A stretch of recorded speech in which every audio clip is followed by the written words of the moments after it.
Let's see, Obi-Wan Kenobi. That's what I see so far.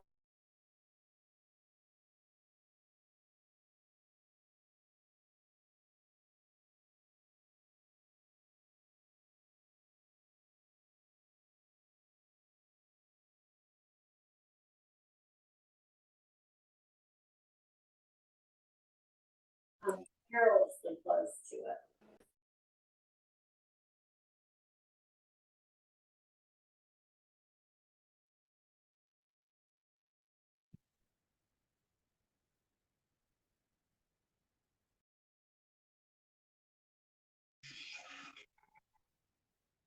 Have a choice in how you invest with Schwab.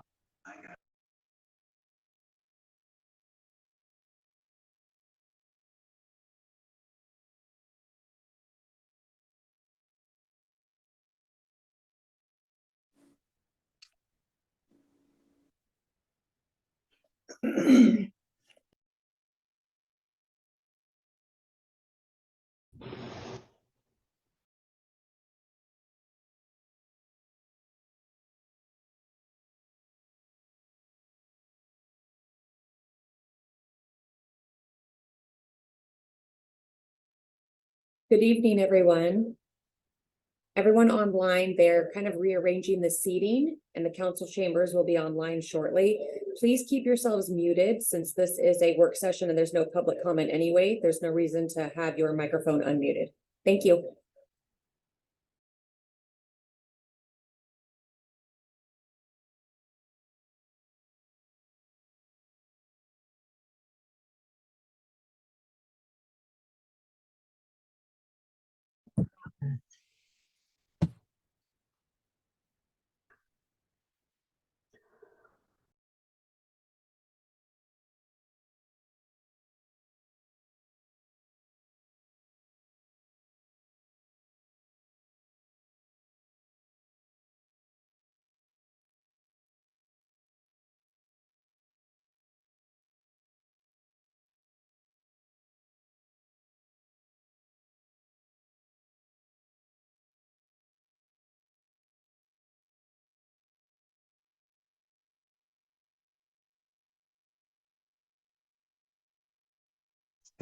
You're not recognize.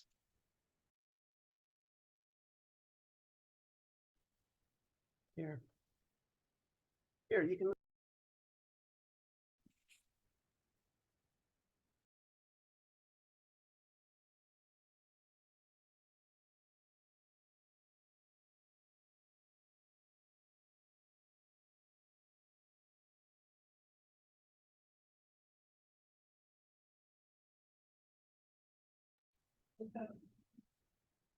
Good evening to all of you that are online. I just wanted to give you an update. Council chambers is pretty full and they're rearranging the seating. They'll be online shortly.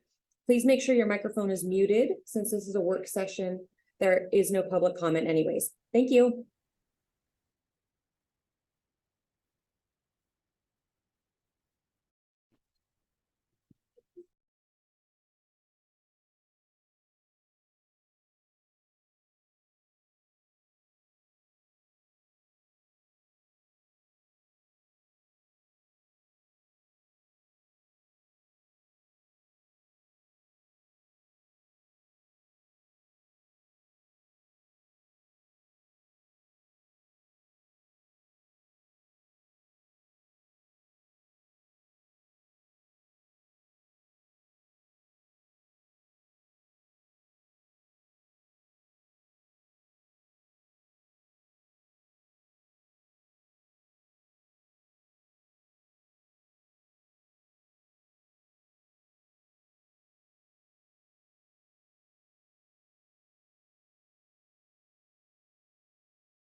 Well, then we'll stop everything and go backwards.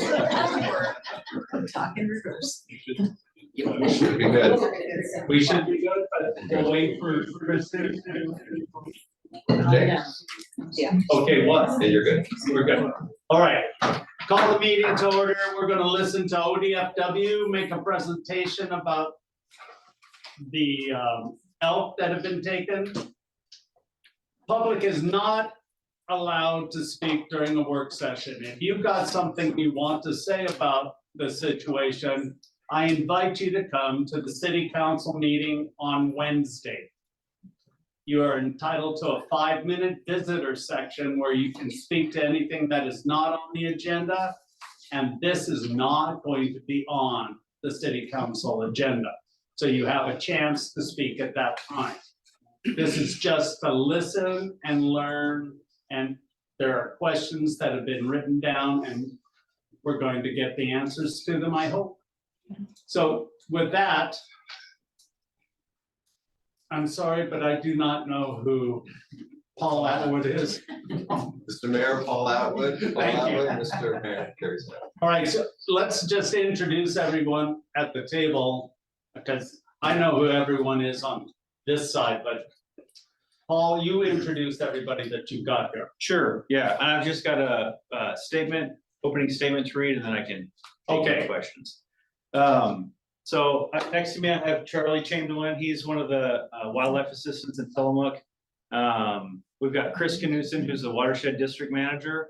Joe Warwick, who's the fish and wildlife sergeant for the Oregon State Police, and he's based out of Astoria.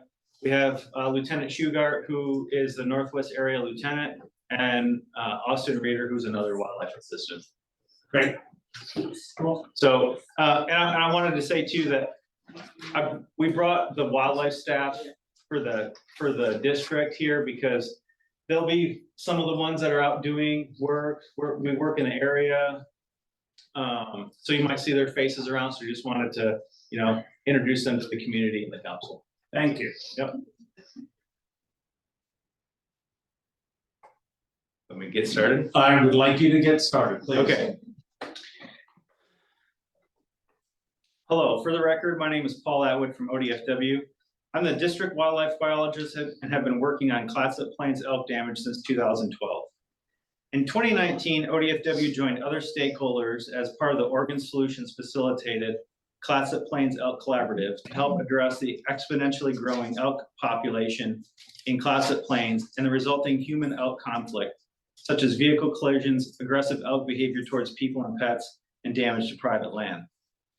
These stakeholders included local and state elected officials, including representatives from the 3 cities in Clatsop Plains, officials from state and federal agencies, and local NGOs. In 2021, the collaborative signed the Declaration of Cooperation, which is an agreement made in good faith by all parties involved, including commitments from each organization to do their part to help the situation and continue to work together. ODFW responds to landowner complaints regarding wildlife damage and conflict. The department is statutorily required to assist landowners with alleviating damage on their property. This was our responsibility before the Clatsop Plains Elk Collaborative and continues to be our responsibility. As an agency, we handle thousands of unique damage and conflict situations covering a variety of different wildlife species, from small mammals, fur bearers, and ungulates to large carnivores. Some of the tools we employ are legislatively created programs that the department is tasked with administering, such as the Oregon Landowner Damage Program, which deals specifically with elk. The Oregon Landowner Damage Program is broadly used statewide because it is effective at alleviating elk damage on private land. This program is not available to landowners inside city limits. Once contacted by a landowner, elk damage is verified by ODFW biologists. This program allows up to 5 active tags on a property at any one time, but specifically does not place an annual limit on the number of tags that can be issued for a given property. Tags are issued to licensed hunters from a list provided by a landowner. Hunters purchase the tags from ODFW and use rifled or slug shotguns only. These tags cannot be transferred to another individual. Local elk populations are robust and stable. Local ODFW staff conduct aerial elk surveys with a helicopter annually and often supplement those surveys with ground-based observations. We conduct these surveys in the late winter before bulls begin to shed their antlers. The data we collect aids in our effort to craft big game regulations. Specifically in Clatsop Plains, we conduct a minimum count, which means we don't attempt to extrapolate a population estimate. Throughout the last couple of months, ODFW has responded to many questions from the public with consistent information. However, it appears that information has been misconstrued prior to being spread among the community.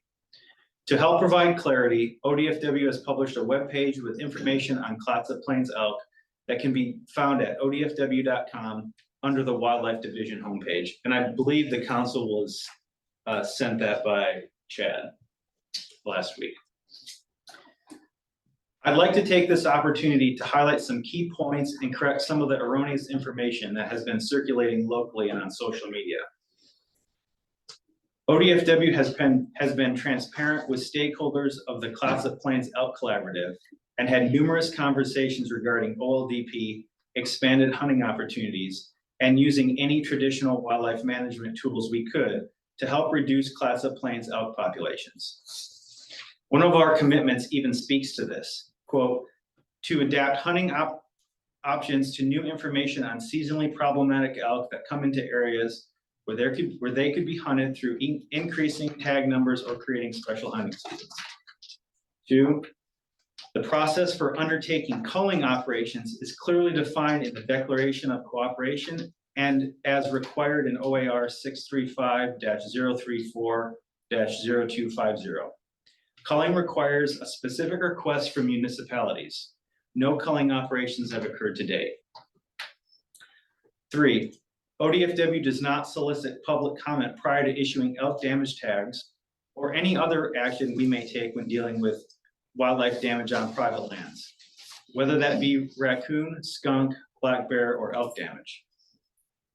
4, while local harvest of elk has occurred under the Oregon Landowner Damage Program, it was spread out over at least 3 different elk herds comprised of approximately 250 animals and was done over a 3-year period, averaging about 26 elk harvested per year.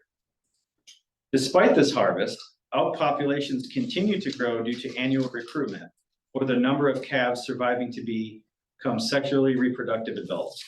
It is also important to note that all the harvests occurred outside of city limits.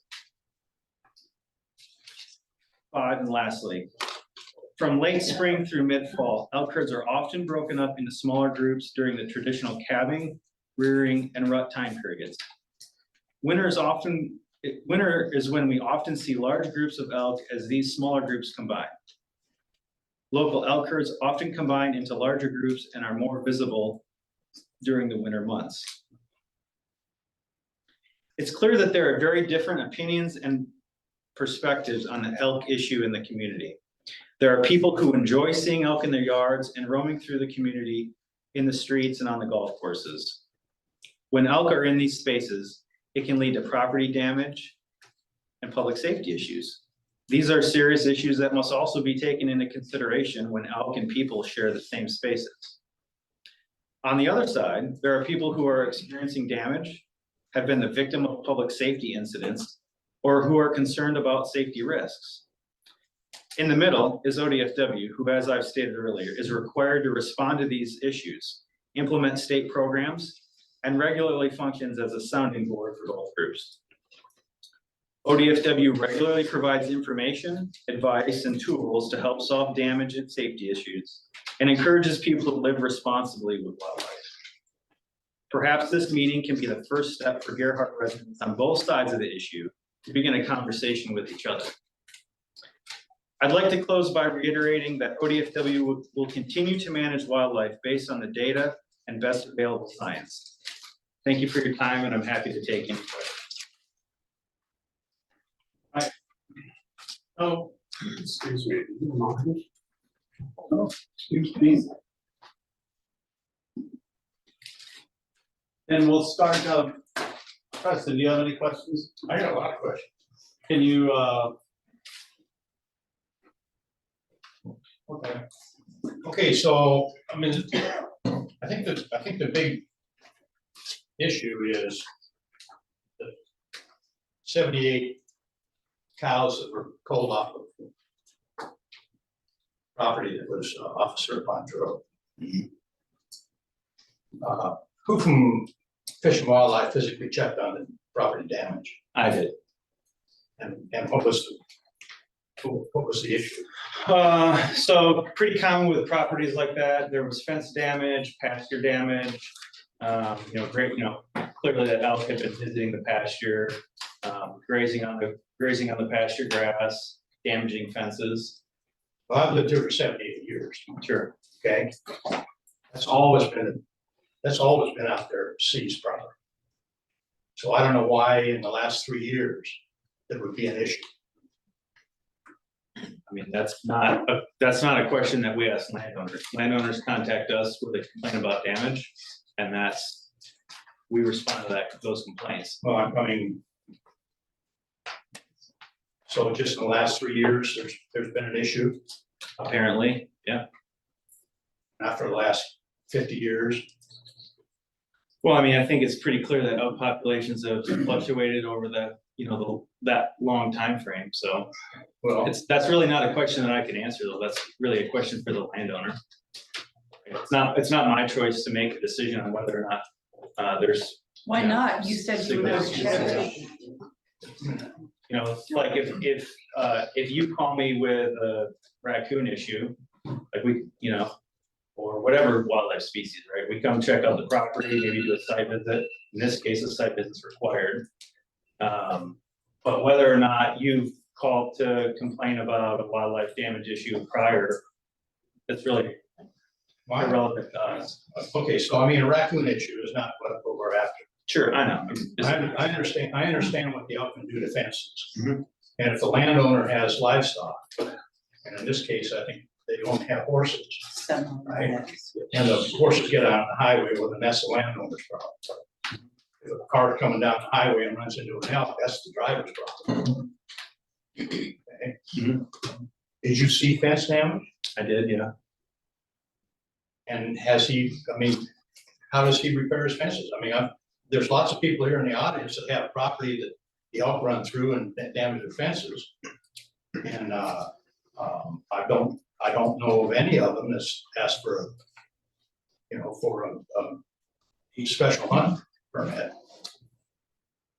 Well, I can say that, like I said in the beginning, it wasn't just one, it was, not just fence damage, it was fence, pasture. Does he fertilize his pastures for his livestock? I have no idea. Okay.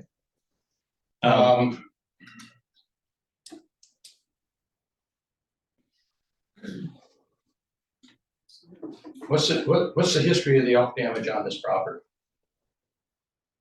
I'm only familiar with the property in the time that I've been visiting it. I don't know prior to that. Nor would I know on the private land unless there's been a complaint. And who issues the permits to, I mean, you guys issue the permits to the landowner and then he passes them out? Or does he tell people that he's got problems and they go to you guys for the permits? Like I said in my opening statement, the landowner supplies a list of approved hunters to ODFW, in which we issue hunting tags directly to the hunters. Okay, so there's only 5 issued per property. There can be 5 active tags at a time. Okay, so after those 5 are harvested, well, then they can go 5 more. There could be another 5 issued. Yeah. And then another 5, and another 5. Yep. All right, That is Preston? that's it. Okay, Rita? Well, the only question I have a lot, and you touched on a few of them. And I might have more later, but every time a landowner asks for a damage tag, they get 5. They can give it to 5 different people. Not necessarily. They could keep all 5, right? And shoot them all themselves, right? No. Oregon is a 1 elk state. So that means that a person can only harvest 1 elk a year. So the landowner is treated just like any other hunter. A person can harvest one elk regardless of how they do that. Whether that's a general season or a controlled hunt or a damage tag, they can harvest one elk a year in the state of Oregon. So I'm still confused. So a landowner calls up to have damage and you send him 1 tag or 5 tags? We don't send the landowner necessarily any tags. We issue those tags directly to the hunters. Based on the site visit that we conduct, but whether that's the landowner could keep one tag a year for themselves per person. So if you've got, say, couple, the husband and wife could each have a damage tag if they wanted, or they could not. But when we issue tags, we issue them to the hunters. And so the landowner provides you with the list of the hunters. Of people that they're Yes. comfortable allowing to hunt Right. on their property. So let's say he says he's got damage, and then they give you a list of names that would like to hunt, you say, okay. Sure. And then how long after that can they apply for another next year? Next year? Yeah, so they have to wait a year before they ask for another damage tag, The people, individuals, the landowners. well, they can, as I think, Commissioner or Counselor Devereaux, questioned me, a property could have 5 damage tags active on it Right. at one time, right? Right. They're issued, those tags are issued to 5 unique individuals. Right. And they get filled, and then there could be another 5 tags issued on that property to 5 further unique individuals. Right. I But, get but the first set of 5, once they have a damage tag, they can't get another tag until the following year. That makes sense. Yeah. But after the first initial damage tag is requested, how long after that can another damage tag be requested by the landowner? Oh, yeah, they could, I mean, there's logistics involved, right? So like you gotta contact the hunters, you're coordinating there, you gotta, coordinate, whatever, how they're gonna pick the tags up or whatnot. But as soon as, say, the first, in this case, Right. if 5 tags are filled, there's still damage occurring. There could be another 5 issued immediately. All right, thank you. I mean, as immediately as it's feasible. Sure. How many questions do you have, Dan? I have a few, but you want me to go first? Okay, well, number one, thank you for coming out, because as you can see, there are a lot of people that are very interested in this. And share with you some of the concerns that we've been receiving, or at least I've been receiving. I don't know if I can't speak for anybody else, but the citizens that I've heard from, they're concerned about accountability. They're concerned about verification, some of which you've answered to, but I have a few more questions. They're concerned about oversight. They're concerned about your legal authority or the legal authority under which you're operating.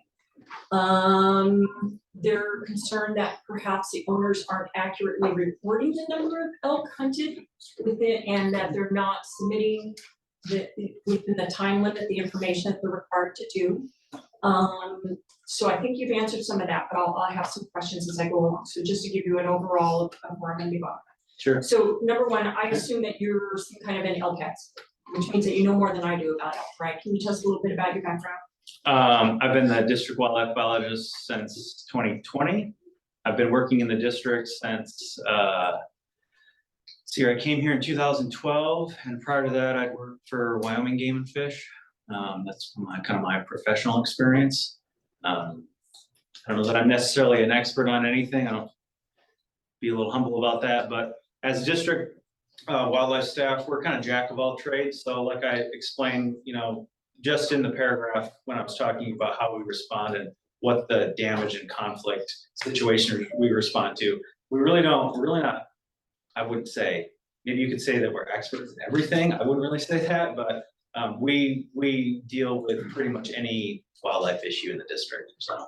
But so you've been doing this a little bit. Yeah. Enough to know what you're talking about. Okay. What would you say is, why would you even do this? What's the goal? Is your goal to eradicate the herd? Do you have a magic number that the herd needs to get down to, just to protect? Help us understand what's going on and why there's a need for this. For issuing damage tags? Right, and for the coalition and everything else. Well, I mean, really, it's been, like I had said, it's been, well, the whole time that I've worked in the district, and really for the 20 years prior to that. I mean, forever, there's always been conflict issues between humans and elk and Clatsop Plains since there have been communities established here, right? So, you know, the collaborative started, as I said, because there was just this growing frustration from what we were hearing, growing frustration from landowners, property owners, business owners in the area with damage and conflict, you know, with elk, and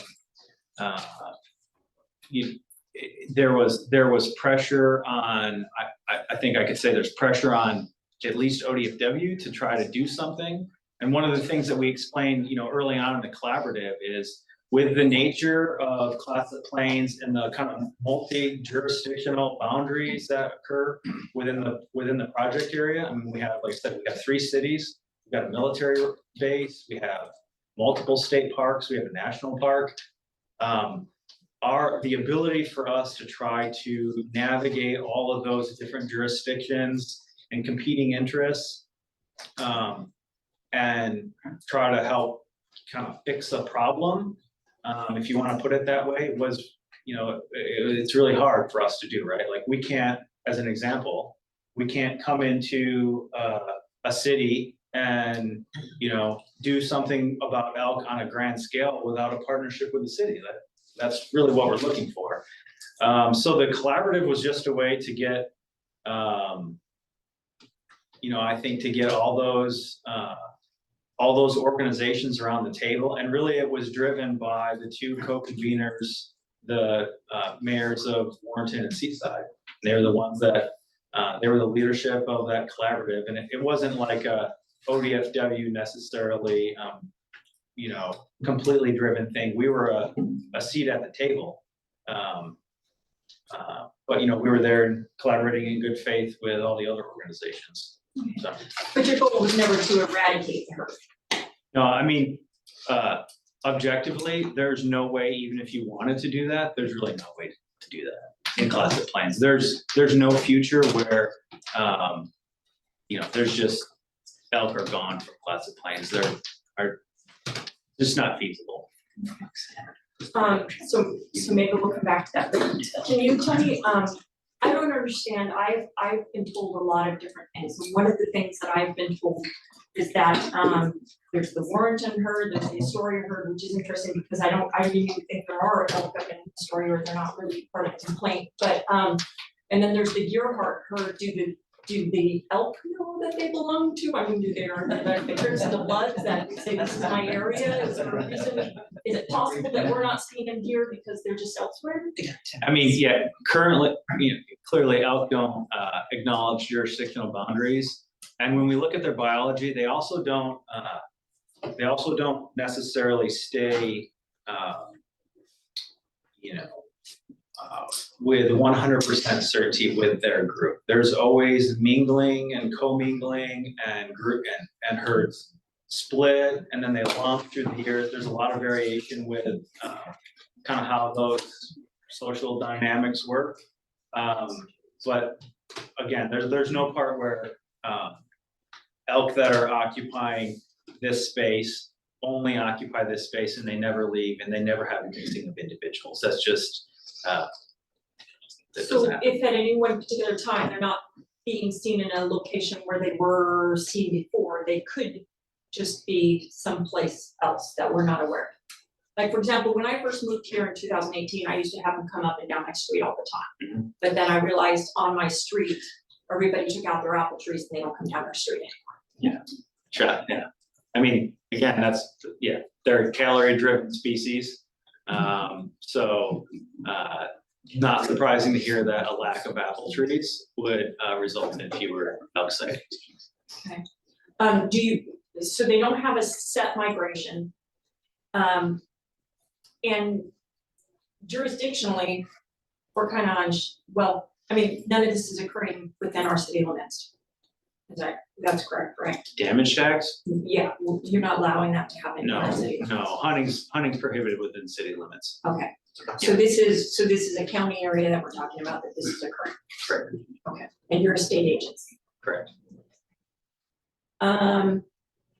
Okay, so the legal authority, I've had some people send me messages that have looked on your website and they've sent me some stuff about your general season antlerless elk damage tag. Mhm. Tell me the difference between that and what we're talking about, what's occurring here, because according to the website, it doesn't appear that any of that should be happening in our area, but maybe we're all reading that incorrectly. Yeah, so there's the general season antlerless elk damage tag is a designation that the agency can make over an area that allows for a cow, for an antlerless elk tag to be purchased over the counter, unlimited.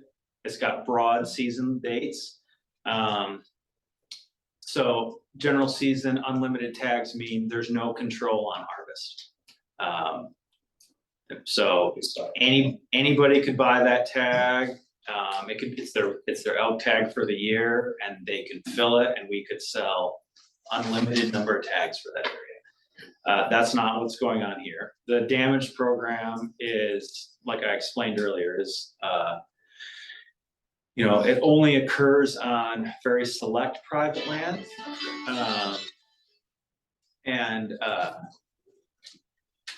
And it's a program administered specifically to those private lands that qualify in response to damage on, in this case, elk. Okay, so what you're saying, if you're saying it's responsive, right? The damage program? You respond when somebody calls and says, I have a problem. And you're saying that you go out, you investigate, you look at it. It's not just a phone call, I hope? No. Okay. So do you know if afterwards, if the damage has been repaired, is there an ongoing problem? Is there any discussion with the homeowner about other ways, or the property owner, other ways to solve the situation without it coming to having to give out a damage tag? I mean, so when we visit a property, or we get a complaint about elk, or we visit a property, there are tools in the toolbox to help try to, alleviate damage. As I said in my opening statement, the Oregon Landowner Damage Program is popular because it's effective. Many of the other tools, we always have those conversations with landowners about, what would really solve damage, what are kind of the best courses of action to take to help solve the problem. But we can't necessarily require a landowner to, do something on their own property. So I know that probably the undertones of that question are, why don't we just tell landowners to build bigger fences so they keep elk out? Well, we can advise them of that, but we can't require a landowner to build a bigger fence. We can counsel them, but that's not always, feasible, whether that's, every situation is a little bit different. Some landowners don't have the money for it. Sometimes there's, building codes that, dictate the different, fence heights requirements or stuff like that. So,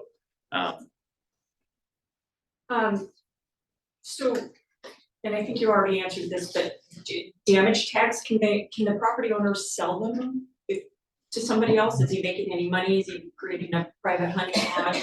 no, if we find out that a landowner is selling damage tags, we stop issuing them. And do you happen, do you have any follow-up, or do you happen to know what's happening with the animals once they've been taken? What's happening to the meat? Do you have any system in place to track that? Or, I mean, I presume that these hunters are eating them. We're not having reports of carcasses, and you're not having to go pull out carcasses that have been just shot and left there, are you? No, and in fact, that would be a wildlife crime to take an elk on a hunting tag and then waste the meat. The hunter's required to take that animal with them, and once it's under their possession, they're not allowed to waste wildlife like that. And report it. Okay, you. Please. Okay, I know that sometimes some of this meat is showing up in the local food shelters, because I've seen it there. I know it, but there's no system in place right now to require that a portion of it be donated or anything like that. Has there ever been any discussion about that? No, I would, no, there's no system where these elk would be donated. I would suspect that the elk meat that you might be seeing in local food banks is actually the result of animals that are taken by, that are seized by OSP under criminal cases and then donated to charity. It's, yeah, these tags require the person to take it home, and a food bank couldn't accept elk meat from a random general public. One of my concerns is, I can see both sides of this argument. I can imagine that if I had the elk coming in and destroying my property, I would want something done. And I would probably be less pleased with them. On the other hand, I'm an animal lover. But I know myself here in Gerhart, in the past 2 years, I have seen at least 2 stampedes when the elk were all together. One was on my street. They were there and some tourists came out to take pictures, and the elk freaked out. There were probably about 12 of them, and they went running and they kicked down some fences. I was worried about the little kid down the street because they just ran through a yard indiscriminately. And another time I was walking my dog up on Marion, and I happened to notice a couple were down the hill down by the golf course, probably a good 150 yards away, not anywhere close, but I didn't realize that there were many more of them hiding, and somebody on the golf course did something, freaked them out, and the whole herd came running at me in a stampede, me and my dog. And it was a scary moment for me, so I can see where people, where people say that they're not a danger to humans, and I say, yeah, they are. And then also my husband hit just a deer in our 2500 truck. If he had not been driving our 2500 truck, he would not be alive to tell the story today. Have we been having more human encounters? Is that part of what's driving this, or are we having more of a problem with that? Well, we've definitely been, I mean, I think, I'll let Sergeant Warwick speak to the specifics, but I think between both agencies, we've definitely, like I said, in my experience here over the last, 11 years, it's been a consistent, response on public safety issues. Probably the last, I don't know, 4 or 5 years, it's been worse, certainly. And, with our monitoring and data collection, like that's really not too surprising, because we've seen those elk herds continue to grow. So as you have, from our experience, it's pretty clear, as you have more elk, you're gonna have more conflict. As a biologist, would you think that might be responsible for the predator reports that we've been seeing recently? I know we've been seeing bear and cougar in town and in places we haven't.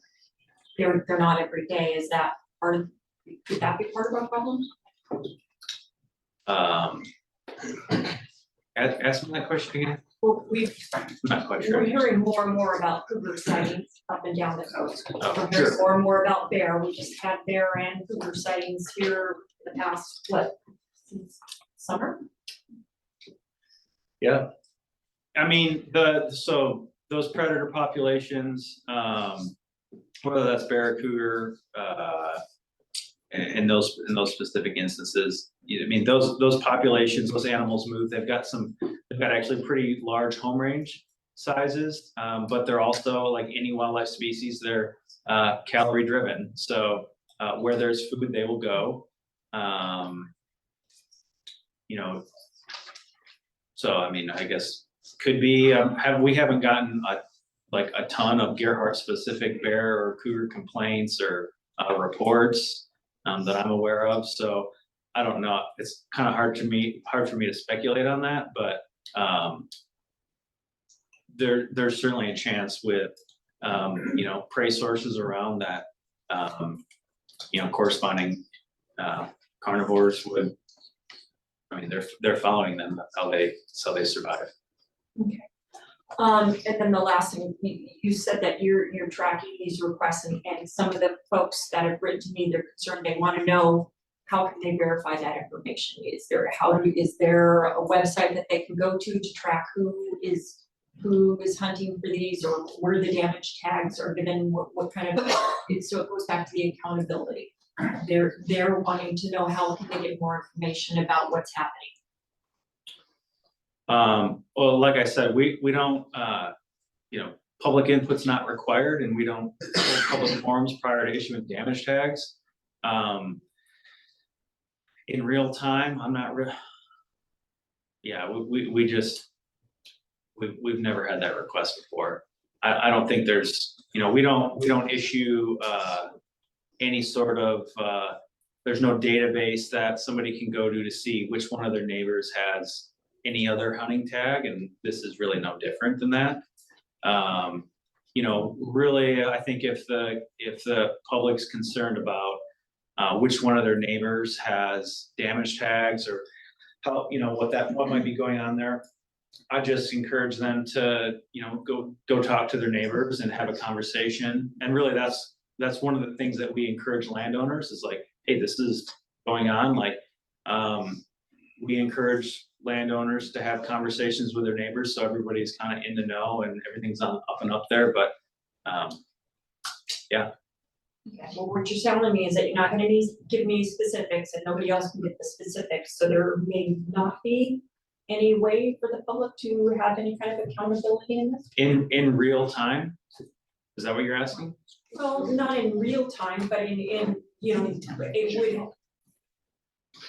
it would help people, it would alleviate their concerns if, and help perhaps combat some of the bad information if you didn't name specifics of who's getting stuff, but just, you know, so many damage tags were, and it might also help you track trends or things that are going on, or identify problems that perhaps you weren't aware of. Are we, right now, I think that our community is very concerned about one particular property owner. Right. And that's a concern for me. Are there more property owners than just one? In the local area, like, I mean, there's a number of property owners that have damage tags issued to them in Clatsop County. I mean, like I said, this is a popular program throughout the state. I think really if the public wants specifics, they should submit public records requests. Because that's really our way of disseminating that information. It would, like I said, we don't have like kind of a standard database made, but if we really want specific information, we point the public that way. Okay. Is it, I mean, this is Gerhardt, and this isn't even occurring in Gerhardt, and we're having this conversation. Right, You can see how many people are concerned. Are you getting more concerns from outside of Gerhardt, or the other areas in the county is worried about this? Not really. It's been pretty much Gerhardt specific.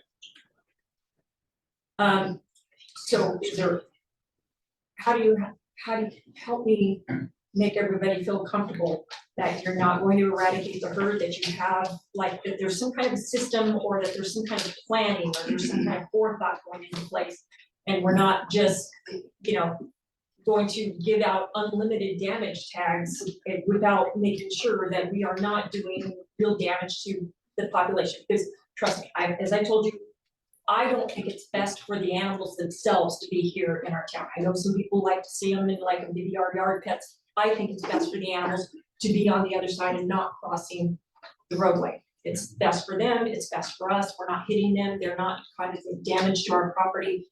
But on the other hand, you know, how do we know that we're doing the right thing, and it's not just we're not gonna be surprised when they're all completed on. Help me feel comfortable with that. Yeah, I mean, like I said, I think there's really no future where, even if we tried, there's really no future where, it's possible to eradicate elk from. There's just so much,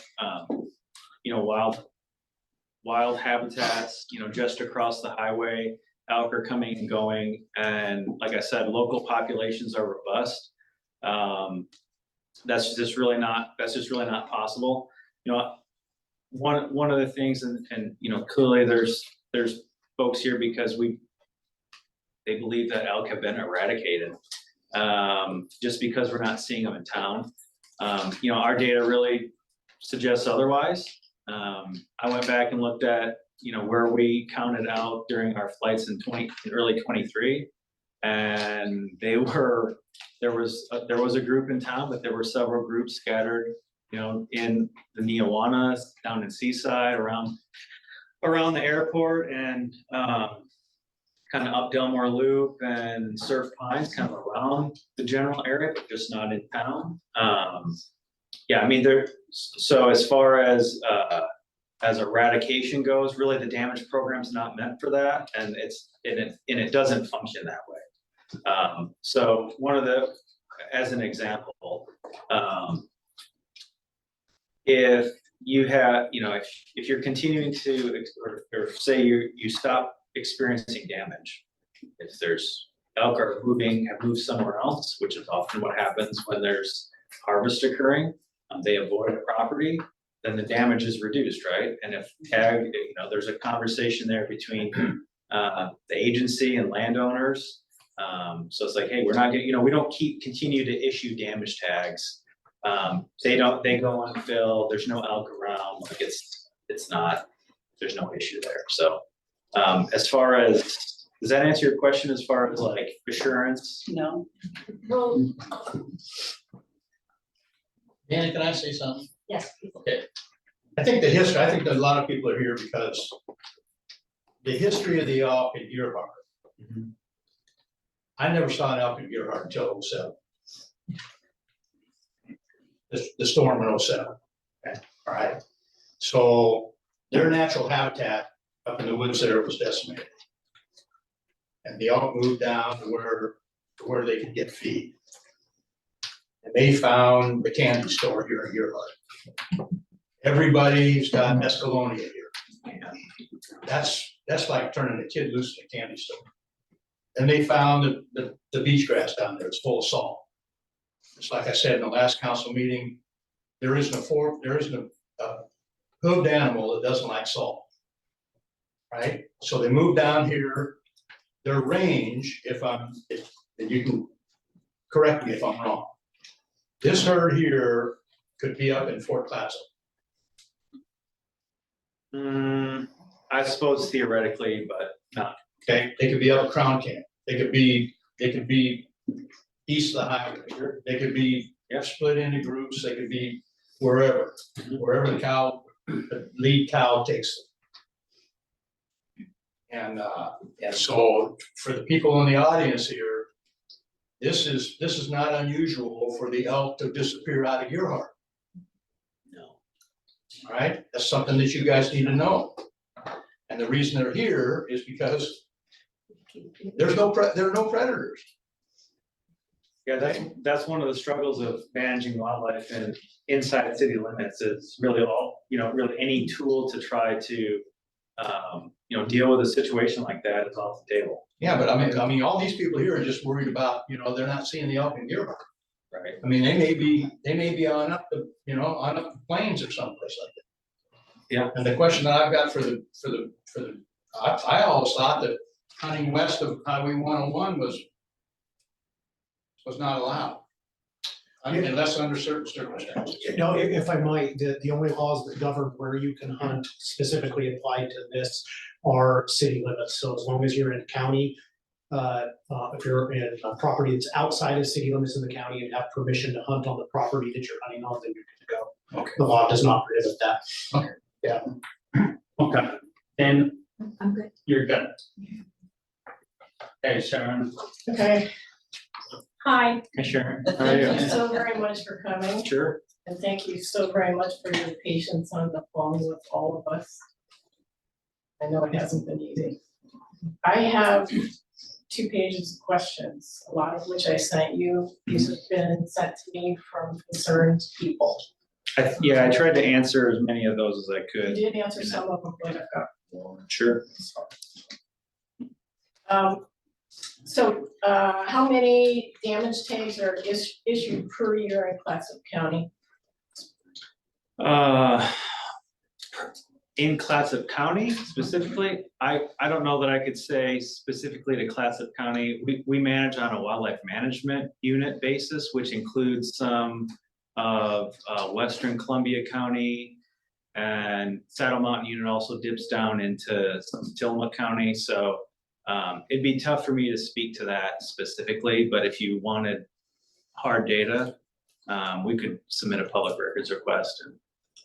But I mean, if you, do you want me to guess or like give you an approximation?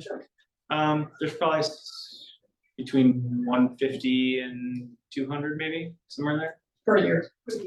probably. Okay. Yeah. All right, I just wanted to have an idea in my mind of the percentage that are being taken at Weston's property versus the remainder of the Sure. area. We've gone through the, can the public have the identity of the tag recipients? When Dana asked about real time, my question would be, is it publicized anywhere for us to look up who's getting what tags when the tag is issued? No, not without a public records request. And that's, I mean, I would say too, that's, what you're asking for is personally identifiable information. So we're pretty sensitive with, giving out like, personal information like that. How many years have damage tags been issued for the Weston property? 3.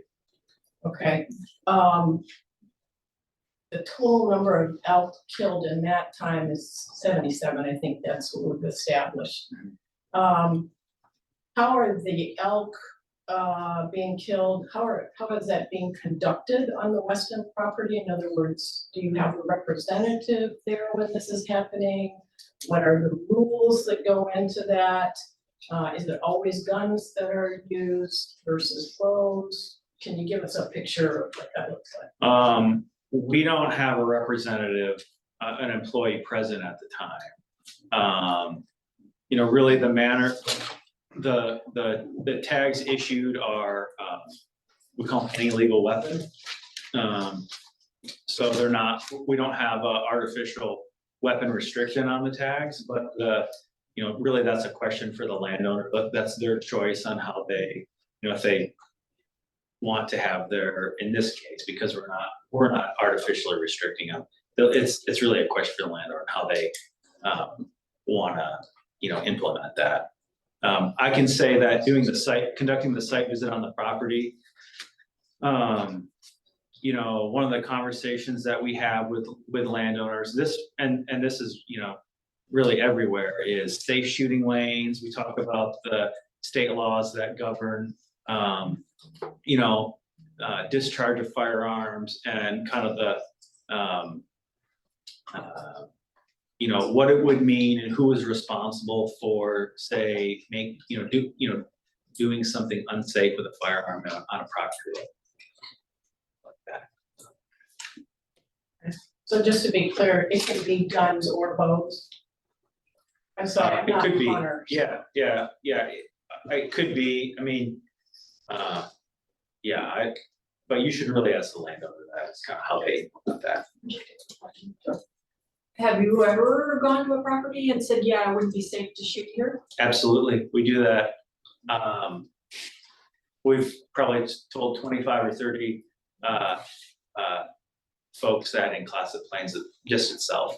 So your assessment includes that, what's the backstop and what can happen if. Yeah, when we do that, this isn't like I want to make this clear though, this isn't the government giving like a stamp of approval, like, hey, this is safe. we have the conversation, we say, hey, look, this is, there are some cases where it's like, hey, it's either not safe, this damage doesn't qualify, you know, kind of however that works. So there's some places where we say no, just straight up no, this isn't, like, can't do this, right? There are other places where we have the safety conversation with the landowner. And part of that is like, hey, we're gonna talk about this because we're a pretty upfront kind of person. So we talk about it and I explain like the reckless endangerment law and kind of how that would be pursued by law enforcement if there was an issue, and you know, who's responsible for that, which in the state of Oregon is the person pulling the trigger. So there's not like a scenario where the state says, hey, this is good, and you've got like this stamp of approval. No matter what you do here, you're gonna be covered. Like, we're not doing that. We're having a conversation explaining who has a liability for making these choices. And having that conversation with the landowner. So. Do you have a form that you give them that states all this, and do they sign anything acknowledging that they've gone through these concerns with them? We don't have a form that they sign, but in the cases where there's, say, maybe some safety, you know, it's a bigger safety maybe concern or consideration. We do have, I've went on site visits before and printed off copies of the statute and the landowner the statute along with, you know, the program information and said, these are things that you need to think about here. So. Okay, moving on, back to the damage assessment. I understand that you go out and you look at the property. Are you doing that every single year before you issue any tags? Yeah. And how do you differentiate between damage that's been done by the elk versus damage that's been done by horses versus damage that's been done by groundhogs? I mean, you get my drift. How can you differentiate, you know, wear and tear, bad weather? How can you differentiate what damage is caused by what? Yeah, well, part of that comes with experience. I've been on a lot of these damage visits, so I kind of know what to look for. We verify damage through biological evidence like tracks, scat, hair, kind of honestly, every damage situation is a little bit different. So the property's different, the situation's a little bit different, but generally looking at those sorts of characteristics. And sometimes I've been on damage visits and there's been animals present on the property. But yeah, you know, collecting some sort of, you know, or verifying some sort of biological evidence is generally how I do that. So if you have a broken fence, you're saying that you can tell the difference between a fence that's been broken by a horse versus a fence that's been broken by an elk? Not every time, but generally, yeah. Okay. Is there any video documentation that needs to be provided by the homeowner as far as the elk actually doing the damage? No, there's no video documentation required. Attractants on this piece of property, in the past, there's been salt licks out. Do you evaluate the attractants? Do you talk to them about the attractants? Are there attractants on this piece of property? Is there food that the elk that's put out for the horses that the elk would find delicious? Are there salt licks that are out on the property?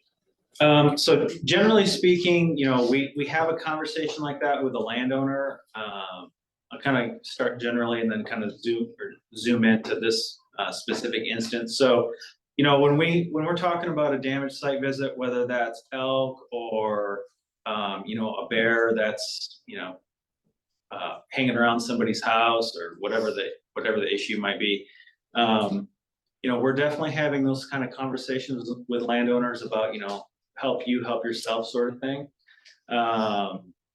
You know, as far as this property specifically, I'm not aware that there have been salt licks placed to attract elk. And really in my experience, and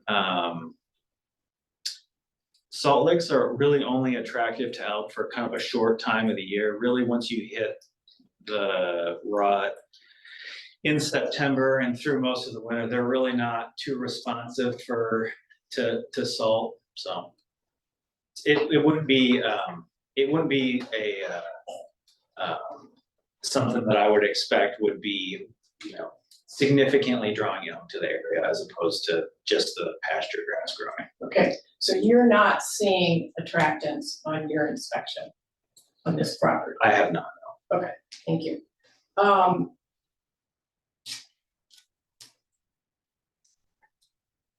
How do you document that an elk has been killed per hunter? So the hunters require, or the landowner is ultimately responsible, but they're required to, whether it's landowner or hunter, we're required to get a report of harvest to verify that. We don't, they're not required to submit any parts to us, but they're required to report it to us. Okay, so word of mouth, basically, from them. Sure. Okay. How many of the elk on the western property do you estimate were pregnant? Well, pregnancy rates are generally about 60%, so. So potentially a lot of the elk that were killed on the western property were pregnant. 60%. Yeah. Okay. According to some staff I talked to in Salem, you have discretion. You personally have discretion about how many damage tags you can hand out per year. Would you agree with that? Per year? Yeah. I mean, to some degree, yeah, there's some discretion there.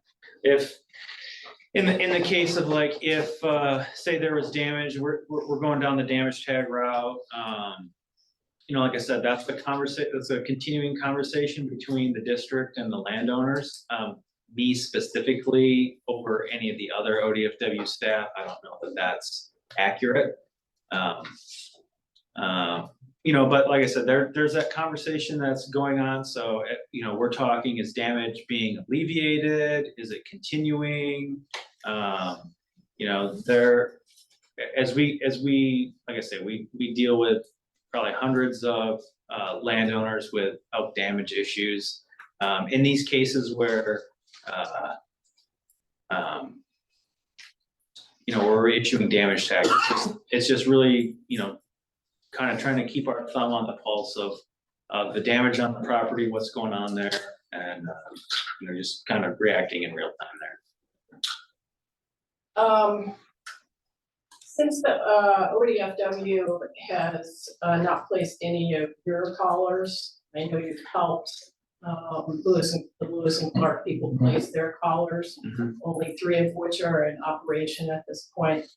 How can you be sure that the herds on the western property, or the elk on the western's property, are from different herds? How do you assess that? Well, like I said, those tags were issued over a 3-year time period. So regardless of how many collars are active in the present moment, 3 years ago, there was that number was very different. The way we came up with that assessment was, looking at, the kind of, the majority, I'll try to keep this like, not get too scientific here, but the majority of the movement points of each collar in the different groups, we could see that there were 3 different groups coming into that area. So that's how we knew that there were, the harvest wasn't focused only on, say like Gerhardt associated element. Does that make sense? Yeah, but I'm just thinking about what I heard in the presentation, and 2 of the collars stayed up with the northern herd, primarily up in the north area around Lewis and Clark. And one of the collars ended up between Gerhardt and Seaside, generally speaking. That's what the data that was presented showed. So with the northern herds, if they're staying up, the collars are staying up with the northern herds, and the northern herds aren't coming down to Weston's property, right? Just trying to, What's that? Can't wear their colors. Yeah, I mean, we've had multiple collars through, probably the last, probably 5 or 6 years in Camp Riley. So we know that those Camp Riley elk have come down, and the kind of the southern end of their home range is the property in question. And then there's another group of elk that, kind of occupies that, Surf Pines, Delmore Loop, a little bit more proper. And then these elk float up there as well. So that's really how we, figure that out. okay.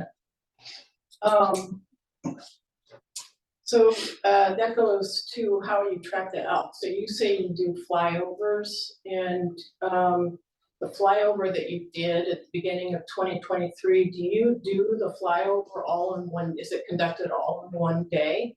Kind of depends on the year, depends on the weather. So sometimes we can conduct it all in one day. Sometimes it takes a couple different days to get the work done. Okay, if you do it over 2 or 3 days, how do you know you're not counting the same set of elk then? Sure, yeah, that's one of the things that we try to take care to not do. So let's say we count elk over Gerhardt. We wouldn't fly Gerhardt the following day. We try to, stay out of an area where we counted out. Alright. According to some homeowners that live on the east side and pay close attention to the elk, they have not seen any large herds for the past 2 to 3 years. You and I had this discussion. Mhm. I think this jives with what you're saying, that the large herds have fragmented to a significant degree. Also, according to one of those people who is probably knows more about elk than anybody else here and has been studying them for about 30 or 40 years. He's not seen a lead cow for the past 2 years of the east side.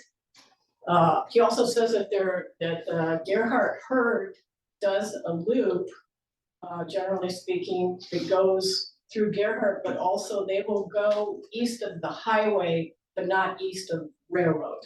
So there's not like a distinct east herd versus Gerhardt herd, because Gerhardt herd actually ends up east of the highway. I don't know if that jives with what you've seen. Yeah, I think that's what we've been trying to explain. Oh, okay, right. Sorry. They don't know That's they're belong in Gear, that they're Gearhart. Yeah. So anyway, their behavior, the fragmentation and the no lead cow, has departed significantly from their decades-long behavior of being in larger herds and having a lead cow per herd. What do you attribute this change in behavior to? Well, that's one of the things that we've tried to explain to the, many public inquiries that we've had. So one of the things that we noticed in 2021 was this was broadly through Clatsop Plains, and I think on the information that we published on our website tries to explain this as well. I know really what the question's getting at is, do we think that hunting is responsible for doing this? And one of the things that we noticed, like I say, broadly in Clatsop Plains, is that that fracturing of herds has been pretty consistent throughout the area, even in groups of elk that aren't hunted or say are minorly hunted. That's true for groups of elk in Fort Stevens and Warrenton and Camp Riley. So why that's the case, it's tough to speculate, but really, I could, from a biological perspective, there's really not much benefit to elk being in a group of 80 or 90 or 100. Their behavior is safety in numbers. They're a herd species, and that herd is what gives them security. But as that herd size increases, the required resources to support that group also increases. So it's really hard to speculate on why that would be the case, uniformly through Classic Plains. But I suspect it might have something to do with, forage availability at different times of the year. And I think there's also, like I said earlier, we know whether it's, elk herds in Classic Plains or groups of elk up in the hills. We see a pretty regular pattern of elk herds lumping and splitting throughout the year. So that's really not that uncommon. Okay, does ODF&W document elk attrition by cougars? That's pretty tough to do. Okay, so no. Is dog encounters, people encounters, car damage, is that documented somewhere? If we get a complaint from, say, a victim of something like that, then yeah, we would document that. I can tell you that we've certainly been on a number of public safety type calls like that, where there have been many instances leading up to this acceleration of behavior, and we don't hear about it. So, but when we do, we document it. Okay. Can the public have access to that documentation? They could submit a public records request and request it, yeah. Okay. Who owned the elk? The state of Oregon. So the public, by virtue of being the state of Oregon? The broad public, yes. So everybody owns the elk? Yeah. Okay. Could trail cams be used to document some of the movement? And when will you be placing your call? Trail cameras could be. There's been some experimental work done in Idaho, and we've started some in the Hood River unit and the Sandy Am unit on deer to look at alternate ways to collect herd composition data. So that's kind of we're really at the early stages of that. One of the statistical challenges is using a camera, particularly with females, whether it's deer or elk, and being able to uniquely identify one cow or doe from the next cow or doe that walks by the camera. So there's a little bit of a challenge there, but there's some statistical methods to help try to get around that. As far as when we're going to be placing our collars, I can speak for me and for my staff. We've devoted a significant amount of time in the last 3 months responding to public inquiry. I can say that we probably would have had collars out by now if it wasn't for that, and we would all much rather be out darting elk and deploying collars. But yeah, we hope to do that as soon as we can. We still have, I think I told you this on the phone, Sharon. We, as you alluded to earlier, we entered this partnership with the National Park Service to help them deploy collars that they had purchased. We're at the tail end of that, so I think we still have 3 of their collars deployed. We got one deployed in Camp Rylea this late summer. So really what we're trying to, those are older collars, so we're trying to get those out in the field first before we start deploying our own. So. Just out of curiosity, does Camp Rylea have basically its own herd for the most part up there? I mean, do they have a significant amount of elk on grounds? There's a significant number of elk that use Camp Rylea. And do they apply for damage tags? No, they don't. No. No, Camp Rylea. Okay, last question. What's the status of the elk collaborative? Do you have any idea what steps have been taken so far? Who represents the citizens in the elk collaborative? How can the community be involved in all of this? So the status of the collaborative, so we started meeting in, look, I think I said 2019. We met for probably 3 years. It was 2021 when we signed the Declaration of Cooperation. The communities all had representation in that process. Those were open public meetings at the time. Where we are now is, and I'd say their representation was either their mayors at the time or city councilor.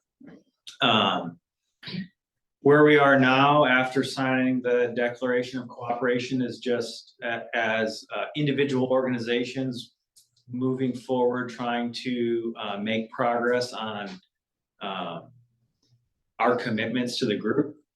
So that work is, I guess you could say that work is ongoing.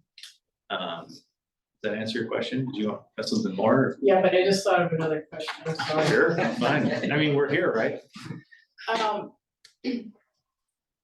There's been hunting on the western property before these past 3 years. Are you aware of that hunting? When you issue hunting tags to hunters, do you know where they're going to be hunting? Are you aware that there's been hunting on the western property prior to these past 3 years?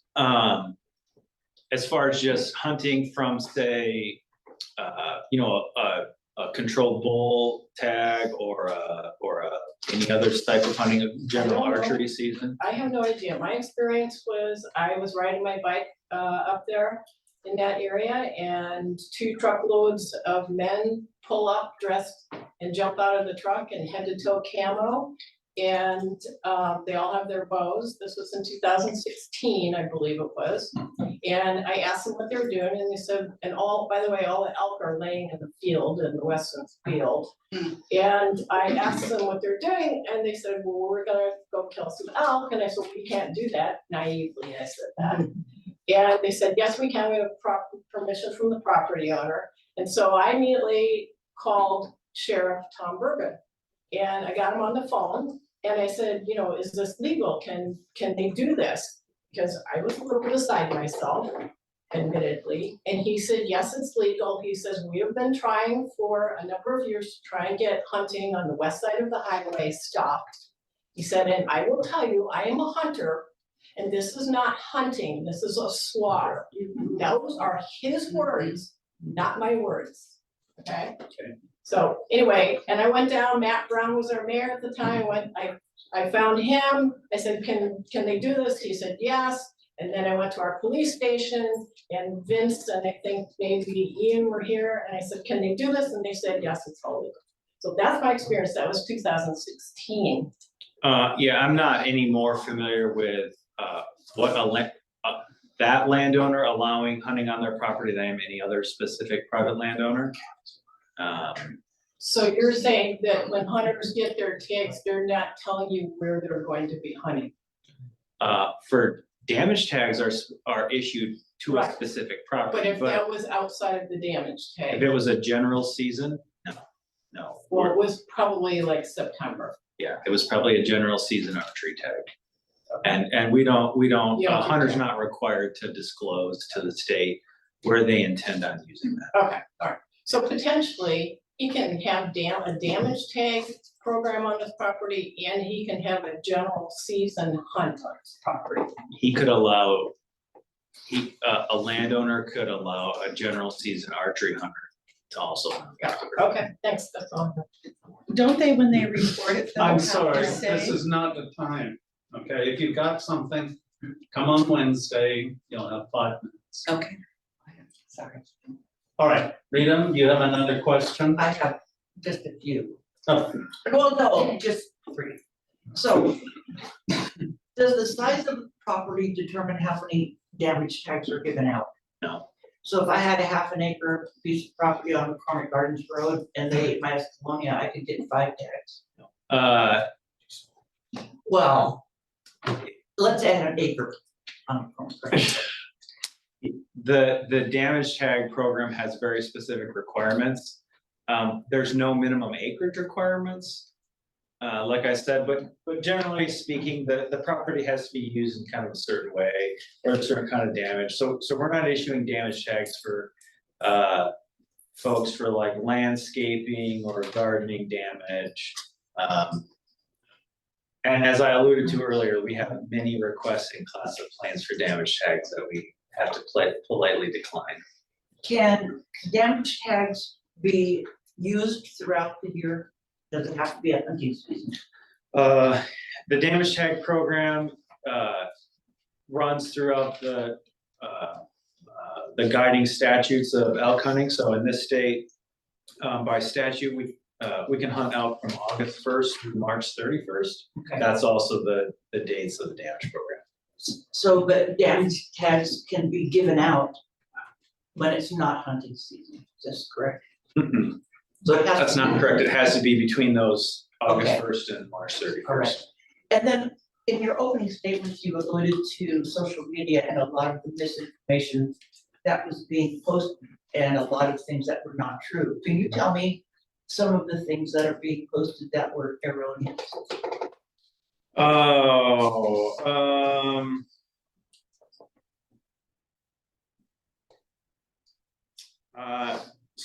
So we were, I thought I had a list in my notes. So we have been accused of conducting a secret culling mission. We've been accused of issuing damage tags kind of without informing or the blessing or being transparent with the collaborative. Help me out, what else was there? You've contacted the Westons. Oh, yeah, there was the conspiracy that we contacted the Westons to try to do this ourselves, that it was our idea, sort of deal. I mean, it's been a lot. So, well, thank you. And I know that most of the people here, and I don't speak for all of them, but the consensus is they're not against the state and they're not against damage tags. I think their biggest concern is that so many elk were killed on one property. And that just seems like, Councilor Sharon said, it just seems like a slaughter. And I don't know how that, I mean, we're deer Hartians, so we can't say what goes on out of our city, but it just seems like there should be some way to stop this. So that's, and thank you for coming, I did great, and thank you guys, so you didn't have to say much, thanks. Sure. Can I ask? All right, Dana. And it goes back to, I support the mission again. I wanna repeat, I don't want the animals in our town. They're lovely animals, but whenever these animals are in proximity with human beings, it's not good for them, it's not good for us. I don't want them crossing the 101 and being a danger to people driving up and down the 101. I don't want them being a danger here. But, so the first question is feeding. Is there any kind of penalty for feeding or for trying to lure them onto your property? That's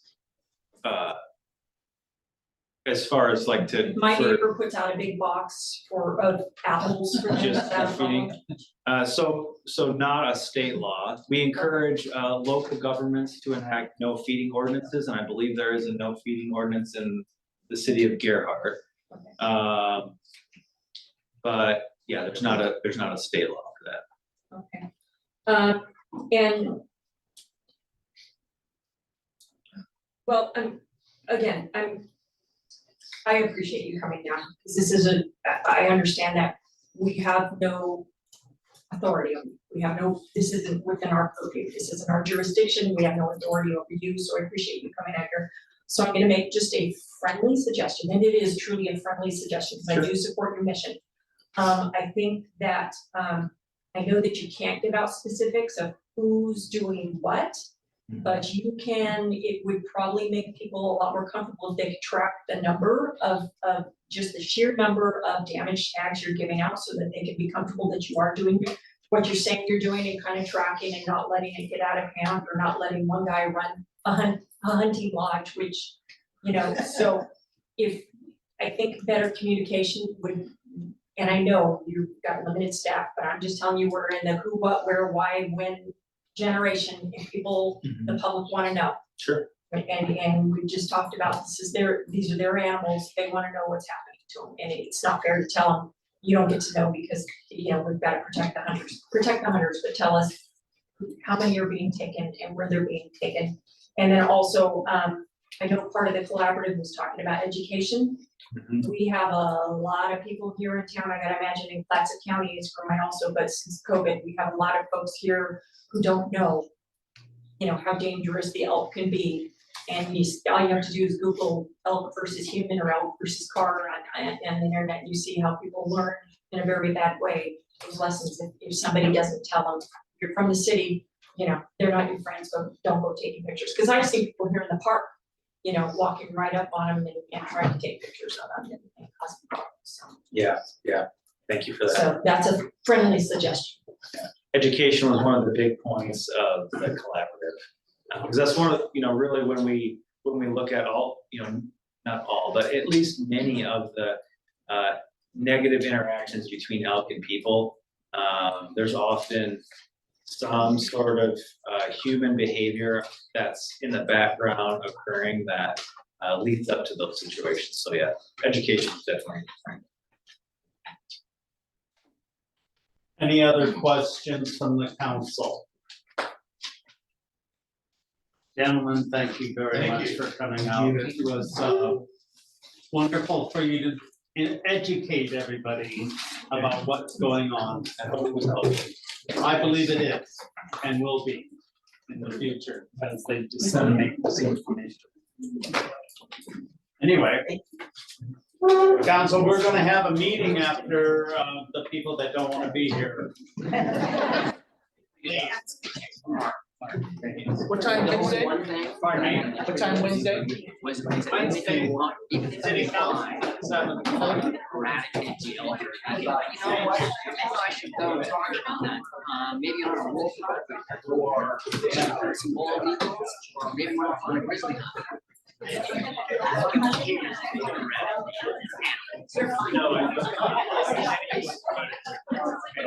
Are you, Chad? Thanks for being here.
Council Chambers, you're muted.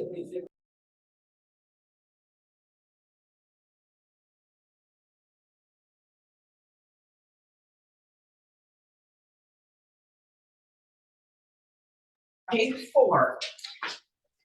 Down at the very bottom, under council communication guidelines, paragraph 1, 2, 3, 4. It says, meetings with interviews will generally be scheduled 1 hour before the regular meeting. We've had an issue with this before, Mayor. You remember how we started our interviews at 6 o'clock, Yeah, and we were done by 6:30, and we had to wait around for a half an hour. right, and that's why I've been pushing every time we have something before that we immediately go to the city council. I agree, Okay. that should be written here. That city council meetings will begin when the interviews are over. Well, if you're gonna do it that way, don't you have to let the public know that Yes. I mean, somebody might show up at 7 and the. Yes. That's why when we notice it, it's always noticed saying council meeting does immediately follow. I would probably, Chad, Yes, I ma'am. would probably put that sentence in caps on the notice, Okay, right? Okay, Bottom of page 4. Thank you. yeah, This question, time limits, not exceed 2 hours, time people, mayor last 5-minute break, needed, is generally included 1 hour, generally included for 1 hour. Okay. and then, but with, yeah. Okay. And then I have one other question, it's not a concern, it just was a question. It is on page 6. Yeah. On the second paragraph, mail addressed to the mayor and council will be circulated by staff as soon as practical after it arrives. So, does that mean you'll put it immediately in our mailbox? Or does that mean you'll email us a copy of the mail? I think that currently we've been putting it in people's boxes, allowing them to be opened by the counselor or what have you. yeah, And then if it's emailed to us, Right. we'll email it to you. But it doesn't necessarily go to everybody unless it's a concern of the council or, excuse me, something for correspondence. Okay. And sometimes we have to disseminate that, the piece of mail is directly to you, it may not be correspondence. But I think that's pretty well how we handle it. Well, yeah, just the way I read it, it looked like if you got an email to the mayor and council, or just the mayor, or, I don't know, it just would seem like you would immediately forward it to us.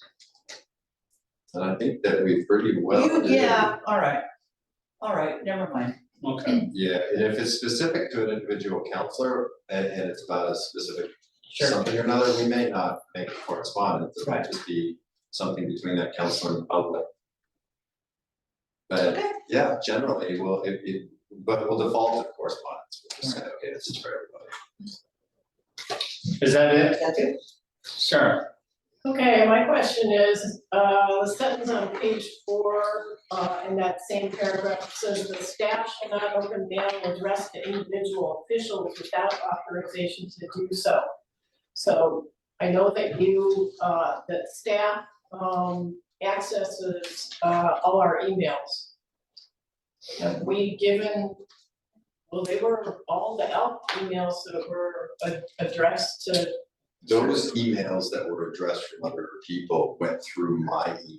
So I only provided, or we only provided information when it was CC, forwarded, what have you. Your name was probably on it, but we do not have access to your email. Okay, Now, I am able to make requests through Google as a public information request, and they have a process to where I think that they can get it, but we've never had to do that.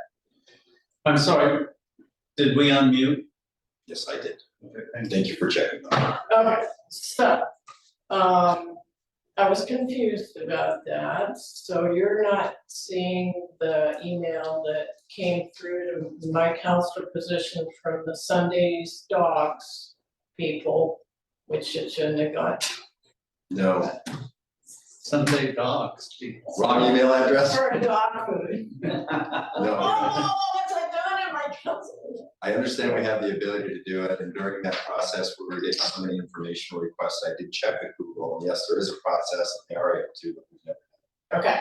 And And if then, I did do it, pardon me, I would involve counselors as well in helping make that decision. okay, great. And then on page 7, 1, 2, 3, fourth paragraph down, workshop or training meetings. It says that, the work session, I'm assuming workshop is the same as work session, right? Is it? No, I think the workshop might be, well, maybe. I'm not sure. Okay, well, let me ask my question, and you can tell us what you think about that. It says these meetings are public meetings open to public attendance and may be held with or without opportunity for public input. So my question is, can we have work sessions where there can be public input? Yes, then we have. Okay, I can't recall, we have, but in the last couple of years, there's been opportunities to where, Mr. Mayor or the council will request that we put in there that we will take 3 minutes per, 5 minutes per person to discuss a specific issue. You have that at your use. So can we clarify that, because I think that does, what they're referring there is what we call a work session, so maybe we can clean up the language on the title on that, the bold, and make that work session. Yeah, I'm gonna go through and double check. Because I had the same question initially, reading through it, it is to all, intents and purposes, it's what we're doing now. We're not allowed to make a decision, we can discuss stuff, but we don't make decisions. Yeah, I don't see any other reference to work session in there, so I think that's maybe what they meant. So just I'll look into it clean up the closer. verbiage on that one. We stole that from. Anything else? Is that a no shake or is that just a shake? yeah, no, I have nothing else, thank you. Sorry, we're just. I'm tired. Good to differentiate. So I thought you had a bad meeting, not a bad day. All right, Dana, is there anything else? Yeah, just a couple of things that following up from when I went to a couple of times during League of Oregon Cities training that I've received recently, and they brought it back up again in Eugene. There are other, CIS has talked a number of times about they're having problems across the state. Vast number of the cases that they're defending on our cases where a new counselor comes in and doesn't understand the rules and creates sort of a hostile work environment for the staff. They don't understand the separation of powers like we do, where we make the rules and then we tell them what the rules are, and then they run with it. Like, I can't just go tell the police chief, this is how you're going to do things, or I can't tell Public Works, go do this. And one of the examples that they gave was an excellent example of an elected official in another town where he got flagged down as he was driving down the street. Somebody said, hey, could you do something about these potholes? And he saw Public Works there, and he said, hey, Public Works, go fix those potholes. And they spent all day long fixing the potholes, not knowing that what the city manager knew, that 2 days later they were gonna tear up the entire street. So those kinds of things are what they brought up, and it's usually they set a problem with new counselors. So what they suggested is that at minimum, after every time you have an election cycle or a new appointee, but also maybe perhaps once a year, we require that you do a quick review like this, and everybody has to sign off on the rules again. And I think that that's probably a good idea, because I know when I first was sworn in and then a lot of information was thrown at me, and it wasn't until I got time to go back through this that some of this made sense to me. So that would be my thing. Bottom of page 9, it says periodically. Right. We will review when that's. I personally think that should be a once a year. We can do it either with an election cycle or when there's not an election during that year. Like when there's an election, we do it in January. So we just do it every January, and then we'll catch the election years too. It'll only take us a couple of minutes to do it. I can agree to something like that. going over the rules like this. Yeah, yeah, because things might change. And then as far, Public Record Act requests, since we've been getting so many more of those, I would like to know, frequently they talk about a city has a person who's a recorder who is responsible for collecting all of that information on our behalf. Like, I'm sure that counselors, when they come and they go, they have a lot of information, and if one of us moves on, like, for example, when Jesse moved on, a Public Record Act request would still come in for up to a couple of years ago. How are you guys capturing that information? How do you know that I have information at my house that you might need? We don't at that point, nor is it, what we'll do is we can reach out to people. If this was a public information request that involved Counselor Jesse, who is now Resident Jesse, then we would reach out to them and let them know that that was it would be their responsibility to capture that information. Would it be beneficial to write that into this, to put new counselors on notice that, the documents that you create or the documents you have are subject to public, public requests and need to be either retained or turned in at the end of your tenure? Yeah, maybe a statement in there about the retaining laws with Oregon. Yeah. So that And it then, just and then helps them, you're spells expected out that to, you may be Right. approached. and I know, I'm confident that we are responding to those Record Act requests appropriately, but I just want to make sure that that everybody in here is protected. So maybe we add in here that something that tells people that you are subject to those and that you will respond in a, as soon as possible or in a timely manner. So that if you put out a request, you don't get 5 people ignoring your request for information. Okay. And I'm done. You're done. I don't know. Oh, good. That's all right, you're the tired one. Do we have media that attend executive sessions?